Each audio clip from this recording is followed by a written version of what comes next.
नमस्कार मु जगदीश आपणक पई नेकी आछि आज सकाळर केतोटी गुरुत्वपूर्ण खबर सेतिपई भिडियोटी को शेष पर्यंत देखिबाकू मोर अनुरोध। चलंतु आज सकाळर खबर उपरे नजर पकाइबा।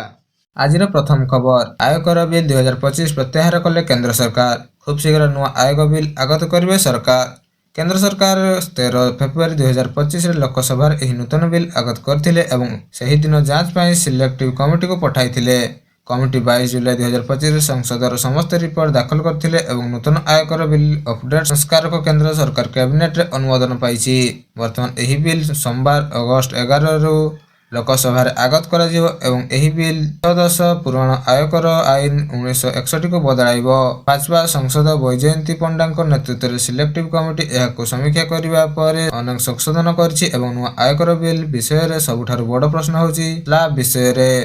आयकर विभाग सृष्टि करथिले जे नूतन बिल रे टिकस स्लैब परिवर्तन करिवार कोनोसी प्रस्ताव ना। आयकर विभाग अनुसार नूतन बिल रे उद्देश्य होछि भाषा सरल करबा एवं अनावश्यक व्यवस्था को हटाइबा। चलंतु नजर पकाया परवर्ती खबर उपरे। आसंता 12 तारिख राज्य रे बढ़िबो वर्षा परिमाण। गंगाई पश्चिम बंग एवं एहार पार्श्ववर्ती उत्तर ओडिशा रे एक घूर्णिबलय सक्रिय रहिछि। लघुचाप क्षेत्र प्रभाव रे राज्य रे प्रबल वर्षा हेबार संभावना रहिछि।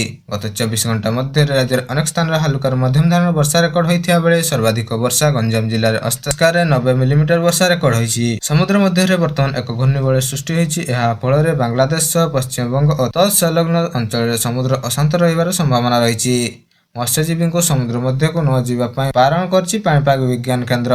आज पुरी जिल्लार प्रबल अति प्रबल वर्षा हेबार संभावना रहिथिया बेले खर्दा जगतसिंहपुर कटक सह गंजाम सुंदरगढ़ और केउंझर जिल्लार प्रबल वर्षा हेबार संभावना रहिछि। एहा सह बिजुली घड़घड़ी सह 30 ରୁ 40 किलोमीटर प्रति घंटा बेगर पवन बहिबो बोली संभावना रहिछि। सेहि भଳି गंजाम गजपति जिल्लार प्रबल वर्षा सह बिजुली घड़घड़ी एवं 30 ରୁ 40 किलोमीटर प्रति घंटा बेगर पवन बहिबार संभावना रहिछि। सेहि परि केउंझर मयूरभंज बालेश्वर भद्रक जाजपुर केन्द्रापड़ा कटक जगतसिंहपुर पुरी खर्दा नयगढ़ गंजाम गजपति सुंदरगढ़ झारसुगुड़ा बरगढ़ संबलपुर देवगढ़ अनुगुल ढेंकानाल केउंझर मयूरभंज सोनपुर बौद्ध नुआपड़ा बलांगीर कलाहांडी कंधमाल नवरंगपुर रायगड़ा कोरापुट और मालकानगिरी भଳି जिला को येलो वार्निंग जारी करछि पाणीपाग केंद्र।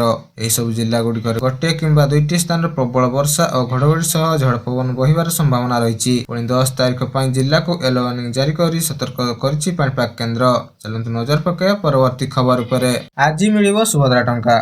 राखी पूर्णिमा रे मिलिबो सुभद्रा टंका एवं एहा आज राखी पूर्णिमा अवसर रे सुभद्रा तृतीय किस्ती टंका प्रदान करा जिवो। तृतीय किस्ती हिताधिकारी बैंक खाता को जमा हबो एवं एहा पूर्व योजना रे उपजुथिबा समस्या समीक्षा करबा को कटिया गस्त करिवे उपमुख्यमंत्री प्रभाती परिडा। ते कहिसेंती आमे कटिया रे घरे घरे सुभद्रा देबा पई घोषणा करथिबा बेले ता समीक्षा होईछि। ता पखापाखी थिबा आ सब अंगनवाड़ी केंद्र दीदी मानक सह आलोचना करिसेंती एवं जे मानक घरे सब पहुंचीबे एवं असुविधा होइथिबा समस्या को समाधान करिवे। तबे जे हिताधिकारी माने प्रथम दुईटी किस्ती टंका पाइ नांती सेमानकु मध्ये टंका प्रदान करा जिवो बोली प्रक्रिया आरंभ होईछि। प्राय 1,88,000 महिला एपर्यंत सुभद्रा टंका पाइ नांती एवं तृतीय किस्ती टंका प्रदान परे एमानक समीक्षा हेबो एवं टंका प्रदान करा जिवो।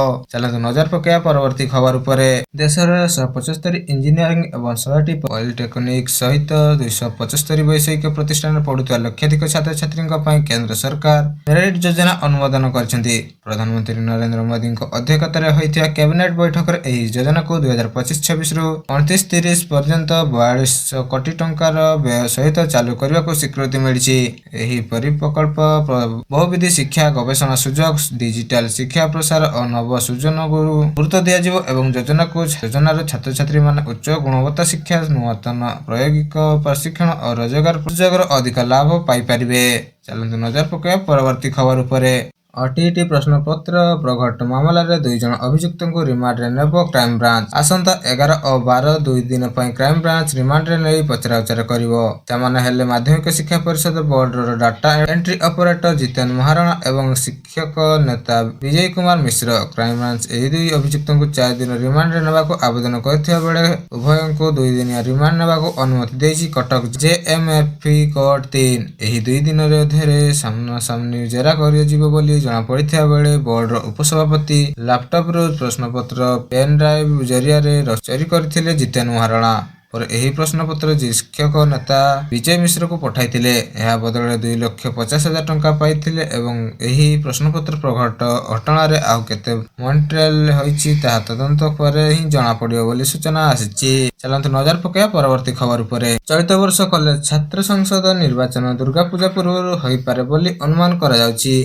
ଏହାକୁ ନେଇ ବିଭିନ୍ନ ଛାତ୍ର ସଂଗଠନ କାର୍ଯ୍ୟସୂଚୀ ପ୍ରସ୍ତୁତ ଆରମ୍ଭ କରିଥିବା ବେଳେ କିନ୍ତୁ ଫକୀରମୋହନ କଲେଜ ଗତ 12 ତାରିଖରୁ ଛାତ୍ର ଆତ୍ମହତ୍ୟା ପରେ ସ୍ଥିତି ଅସ୍ୱାଭାବିକ ହୋଇନଥିବାରୁ ନିର୍ବାଚନ ସମ୍ପର୍କରେ ପ୍ରଶ୍ନବାଚୀ ସୃଷ୍ଟି ହୋଇଛି।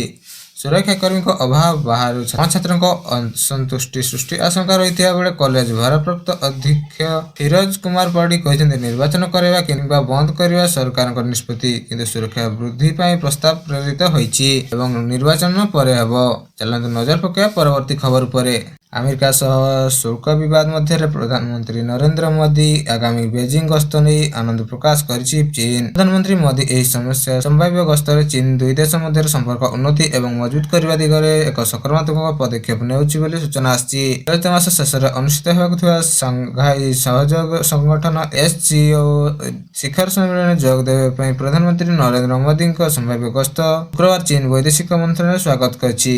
ଯଦି ପ୍ରଧାନମନ୍ତ୍ରୀ ମୋଦି ଚୀନ ଗସ୍ତ କରନ୍ତି ତେବେ ଏହା 100 ବର୍ଷର ବ୍ୟବଧାନ ପରେ ତାଙ୍କର ପ୍ରଥମ ଗସ୍ତ ହେବ ଏବଂ ପ୍ରଧାନମନ୍ତ୍ରୀ ମୋଦି ଚଳିତ ମାସ ଶେଷରେ SCO ବାର୍ଷିକ ଶିଖର ସମ୍ମିଳନୀରେ ଯୋଗ ଦେବା ପାଇଁ ଚୀନ ଗସ୍ତ କରିପାରନ୍ତି। ତଥାପି ସରକାର ଏପର୍ଯ୍ୟନ୍ତ ଏହାକୁ ଆନୁଷ୍ଠାନିକ ଭାବରେ ନିଶ୍ଚିତ କରିନାହିଁ ଏବଂ ଚୀନ ବୈଦେଶିକ ମନ୍ତ୍ରଣାଳୟକୁ ମୁଖ୍ୟମନ୍ତ୍ରୀ ଗୁ ଜିଆଙ୍ଗ କହିଥିବା ଯେ SCO ତିଆନଜିନ ଶିଖର ସମ୍ମିଳନୀ ପାଇଁ ସ୍ୱାଗତ କରିଛି।